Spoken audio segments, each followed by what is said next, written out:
You create your environment, and that environment can set the tone and tell your story to everyone who joins you. Well, we thank you for joining us on this podcast. Welcome to Living Beyond the Numbers with your host, Jude Boudreaux, and his Director of Positivity, Caleb Arringdale. I'm Patrice Sikora. And today we're going to learn more about Jude and Caleb from Jude and Caleb and where they plan to take this show. Gentlemen, I'm so glad to be here with you. Yeah, thanks for having us, Patrice. No problem. Now, okay, we got two of you, Jude, Caleb. How'd the two of you get together? How did you meet? Yeah, through this very fortunate thing of the planning center. So I'd been a planner for a long time and very fortunately met a couple of the folks who are now partners of mine at the planning center probably, almost 20 years ago. We met at a meeting called the FPA Next Gen Community, which is for planners, younger financial planners. And so there I met Eric Keys and JJ Sessions, who became really great friends of mine. And Eric was, getting started out at this thing called the Planning Center with Marty Kurtz, who became kind of a friend and mentor to many of us. So that when I started my own firm called Upperline 14 years ago, I know that because I did it 2 weeks before my daughter was born. I would not recommend that timeline necessarily for other people. It was stressful. It was wonderful to be able to be a stay-at-home dad and have more time with her, but it was definitely a pretty intense period of time to go through and start a business and have a newborn. But when I started Upperline, I copied a lot of what the Planning Center was doing. Copied this idea of we're going to charge a flat rate for our clients so that they're really clear about the pricing. We are charged for financial planning, and we get paid for that, not just for asset management. And that we're going to do it on this whole person, that we're going to look at a person's life and put that at the center, and then use their money and the numbers part to support their life vision and what they're about. So for me, it was just like, hey, they're doing something great. I'm going to try to do that here in New Orleans. And then it became and it evolved over time to where as my firm grew and the planning center grew, it made sense to kind of join forces and come together. So I merged with the planning center, I believe almost 8 years ago now. And so that made me a partner here and one of our senior financial planners. I work with a number of families, and I'm responsible for marketing and business development for the firm across kind of the border. And then, that led me to meeting Caleb, who joined our tax team a couple of years after I became part of that. So Caleb, why don't you tell us about your journey and how you ended up here? Yeah, I was working in public accounting, and then the pandemic hit, and I worked at a place I really liked. Nothing negative to say about them at all, but was looking for something with just a little bit more structure, kind of the next place to take my career. And I met with a recruiter who said, there are all these, internal jobs, and she's telling me about them, and they just did not sound at all interesting. And then she goes, oh, there's this kind of odd job, but you seem like a personable guy. They're looking for someone who can really talk to people. You should check this out. And so sent me to the planning center. And at first I had a pretty negative idea of what like financial planners were, because the ones that I worked with were all this kind of investment managers, and I wasn't super impressed with usually the quality of their work. And then I met with the planning center, and I was just immediately, you could see the difference. You could see the way they build, just the way they interacted with people is so different, and ended up, really liking it, kept interviewing, got hired July 1 of 2020. So early pandemic. So it was a pretty crazy time to start, but it's been great. And then, very quickly started working with Jude and clients all over the country. So, and quite a few in New Orleans. So it's a really great way to get to meet them. Yeah, well, that's a good point. I should say that. I'm based here in New Orleans. Caleb's in our Quad Cities office, which is at the Iowa-Illinois border. And we have offices in Chicago, Fresno, and Anchorage. Jude, what'd you want to do when you were a kid? Did you want to get into planning? Yeah, no. I remember years ago, I'm older now, was at the Investment News 40 Under 40 and still a young financial planner at the time. And they had us do these little short videos of like, well, what did you want to be when you were a kid? And they had baseball bats and astronaut helmets and all of these things. And I remember thinking like, I don't have a good answer for this sort of question. What I wanted was to be financially successful. I saw how my parents struggled with money. My dad sold cars, my mom cleaned houses when I was growing up. And I often somewhat jokingly say to clients, like, there weren't a lot of conversations about money in our household.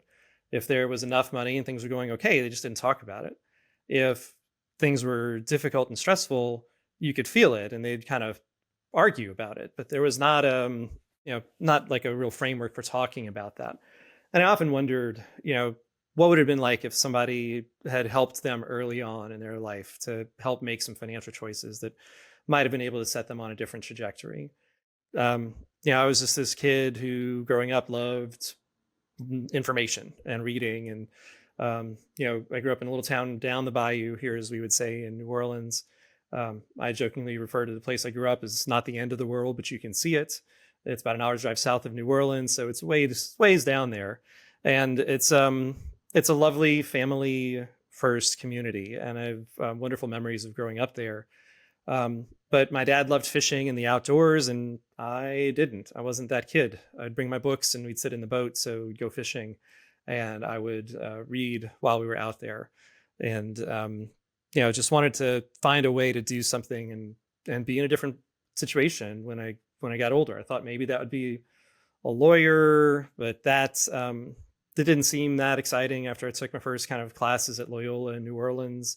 Thought I would do management, but then I was working at a hotel 5 nights a week, working full time while I was getting my degree. And that didn't seem like I needed a management degree to do what the managers at the hotel were doing. And I stumbled into a finance class and I really loved it. It was this great blend of numbers and certainty, but also the ability to build models and think about ideas. And then I happened into a class called Personal Financial Planning for Professional Planners, which was taught by a guy named Dr. Dalton, who I didn't know at the time, but owned a company called Dalton Publications, which wrote the CFP board's test prep materials. So was one of the real leaders in kind of the industry. And through that class, I learned about what financial planning was and really fell in love with it, that I could work with people and money and numbers was just this great blend of all the things that I loved and that I wanted to do. So it became a very fortunate happenstance thing that led me on this trajectory to, go to work in Colorado at Janus Mutual Funds, to then move back to New Orleans and work at Mass Mutual for 5 years in a number of capacities, to leave and become a director of financial planning for a small firm and then start my own. And so I've, like many things in life, is, somewhat random choices can lead us down a pathway. And when you're 20 years down the road, you can look back and see how it came to be. But if, starting out from the front, it wasn't necessarily the path I would have imagined. Right. Caleb, are you still in the area where you grew up? Ironically, I am now. I keep trying to get jobs that take me farther away from it, and then I keep somehow getting pulled back to where I am. So I'm actually from Davenport, Iowa, and now I live just on the other side of the river, about half an hour from where I was born. So yep, still in the basic area. I've traveled quite a bit, but still in this basic geographic area. And I'm not going to really go into depth about your background, because if listeners stick with us and go to episode 2, they're going to learn a lot more about you too. But moving along here, you are an accountant. That I am. Yep. Okay. All right. So we've got the planner, we've got the accountant, and you seem to mesh very nicely together. Why? What makes the two of you tick? That you can bounce off each other so well? Well, I think one of the magic things about the planning center is that the tax part is so deeply integrated into the planning part. So, it used to be when I was on my own, we'd talk about these planning concepts and we could illustrate how a Roth conversion might work for somebody. And we know how much the taxes are going to be, and software can kind of show us how much the taxes would save over time. But now we bring in, our team of professionals who not only are going to talk about that concept, but can tie it directly back to last year's tax return. What are we expecting for this year? How do we adjust your quarterly payments if you're making those? What other things can we think about that maybe we haven't brought into it? So, Caleb, I'd love to hear your perspective on that too, but I think that's a big part of the secret sauce. Yeah, and I frequently refer to that literally as the secret sauce, because bringing those two sides together works really well. The accounting world, we're all about numbers and we're all about solid facts and provable data. The financial world is usually about, goals and, moving towards like an approximate destination. And when you merge those two together, it just works really, really well. I found that when you're able to make a good financial plan and then you throw that tax piece into it, you just get to amplify it just by that little extra bit. And it just helps the whole thing go better. And it's been a great thing. I think internally we really like it. Well, that brings me to the next question. What do you like best about the job?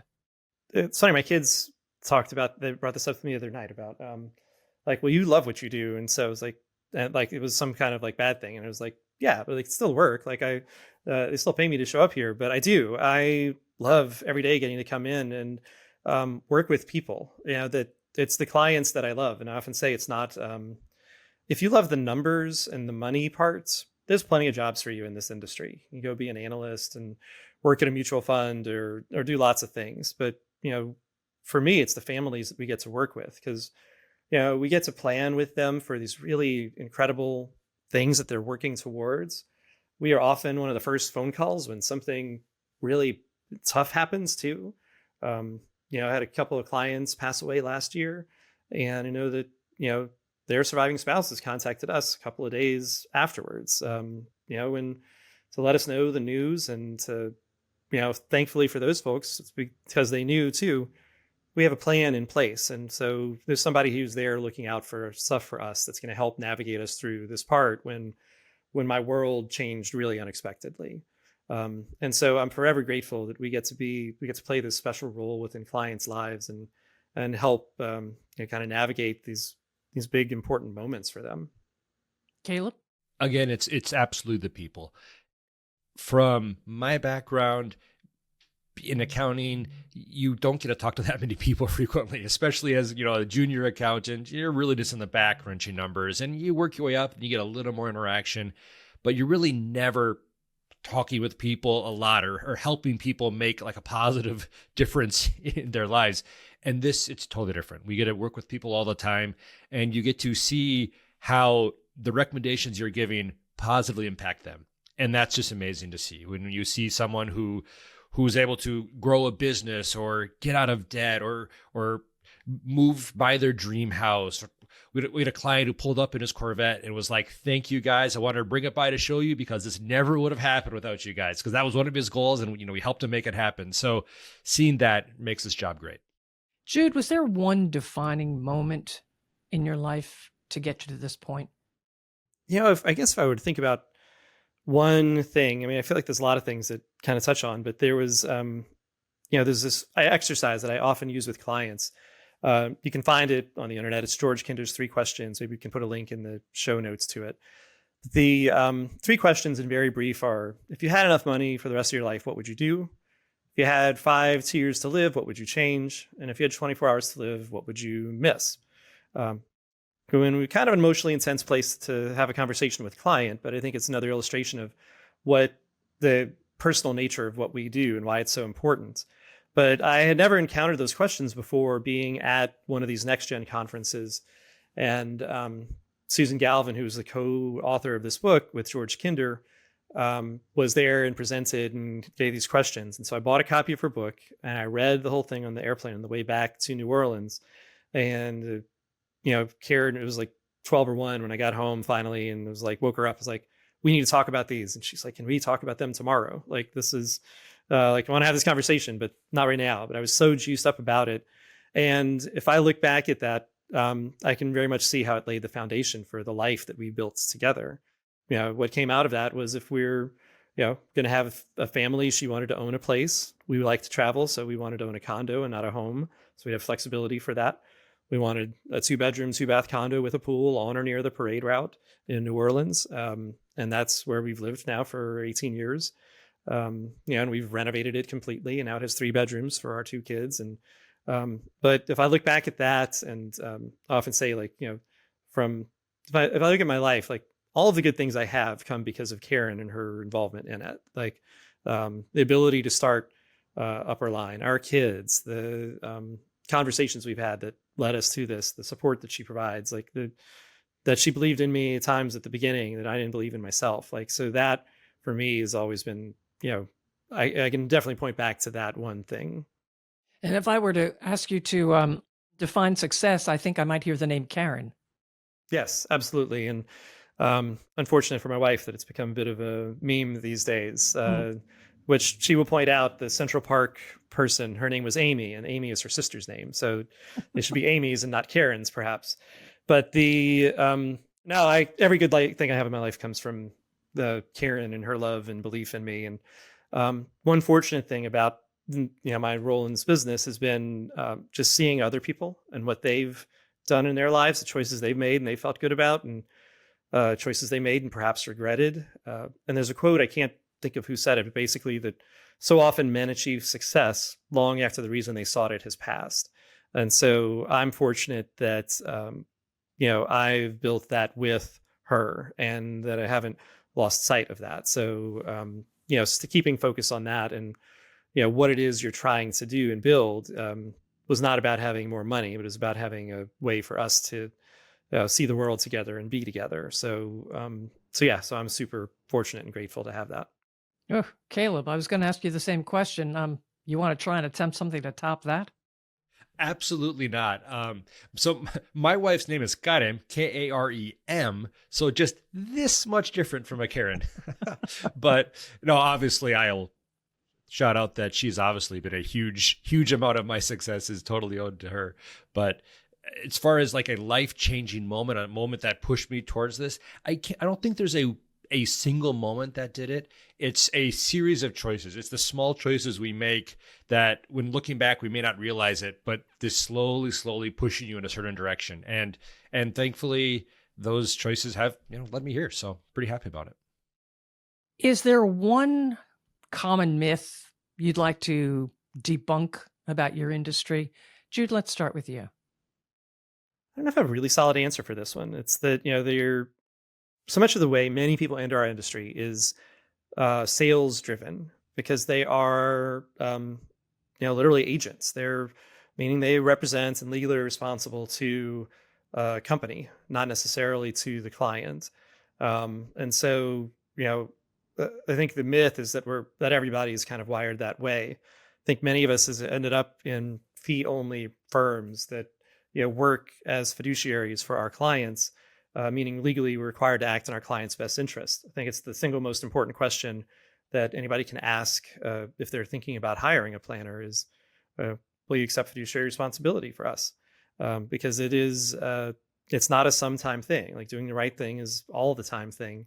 And, I think the myth is that so many of us are all have these other outside things, and we do our best as a firm to really be clear about our pricing, and it's very transparent so that clients know exactly what they're paying and hopefully they're getting a good value out of that. Caleb, how about your side of it? I would say from my old perspective was the kind of the joke we say, especially amongst accountants, that, finance guys are all accountants who couldn't hack accounting 201 in college and thus decided, well, I guess I'm getting into finance. And my biggest surprise when joining the planning center was honestly, this sounds bad, but it was true, how smart the planners were. Blew me away because I'd only worked with like investment advisors who were just salesmen. They were just pushing a product, and nothing against them. Some were, very nice. Some of them knew a little bit about what they were doing, but they were just sales guys. And then working with actual planners who were so smart and so insightful and really helped get to the psychology of money beyond they see the numbers, they can help you with the numbers, but beyond that, see how the numbers like actually impact you and how those numbers work towards your goals. To see that done well just blew my mind.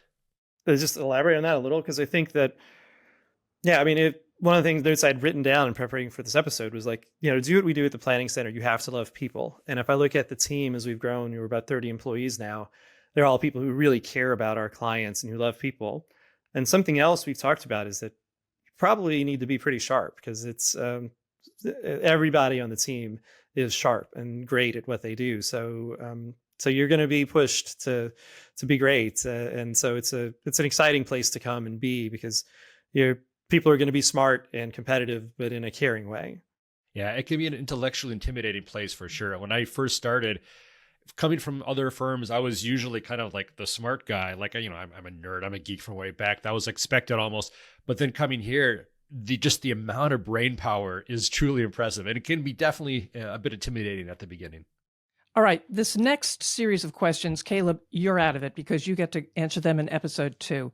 Jude, Excellent. we're focusing on you because I know at the end of your podcast from going forward, you intend to ask some rapid fire questions of all your guests. So you got to start, right? Yes, I suppose so. Question number 1. What is your favorite animal?